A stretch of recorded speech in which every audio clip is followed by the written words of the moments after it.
আমি মাশকাত নসরুন ফাহিম। আমি একটি বেসরকারি ব্যাংকে কর্মরত আছি। আমার একাদশ শ্রেণী থেকে হেয়ার ফল হচ্ছে। পরবর্তীতে আমি বিভিন্ন ডাক্তারের কাছে কনসালটেন্সি নিই। আমি অনলাইনে এবং ফেসবুকের মাধ্যমে জানতে পারি যে নিউ রুটস বাংলাদেশে হেয়ার ট্রান্সপ্ল্যান্ট করছে, এবং এই নিউ রুটসে আমার অনেক পরিচিত সিনিয়র ভাই এবং জুনিয়র ভাইয়েরা এখানে ট্রান্সপ্ল্যান্ট করিয়েছে। তাদের রেজাল্ট দেখে অনেক বেশি রেজাল্ট ভালো ছিল। পরবর্তীতে ওনাদের রেজাল্ট দেখে আমি নিউ রুটসে আসি। ওনাদের কনসালটেন্সিতে আমি হেয়ার ট্রান্সপ্ল্যান্ট করার জন্য আজকে এসেছি, এবং আমার যে টিমটা ছিল ট্রান্সপ্ল্যান্টের অনেক বেশি ফ্রেন্ডলি ছিল এবং অনেক কমফোর্ট ফিল করেছি আমি নিজে থেকে। যেহেতু ট্রান্সপ্ল্যান্টের আগে একটা ভয় ছিল যে অনেক বেশি ব্যথা পাবো, সেরকম কোনো ব্যথা ছিলই না।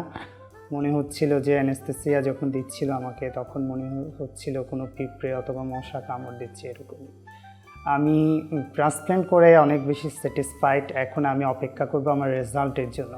আমার রেজাল্ট কতটুকু এসছে এটার ভিডিও অবশ্যই পরবর্তীতে আপনারা পাবেন, এবং আমি আশা করি ইনশাল্লাহ আমার রেজাল্ট অনেক বেশি ভালো হবে। আমার পরিচিত যারা করেছে তাদের রেজাল্টও ভালো ছিল। এখন আমি আমার রেজাল্টের অপেক্ষায় থাকবো। Best of luck new roots.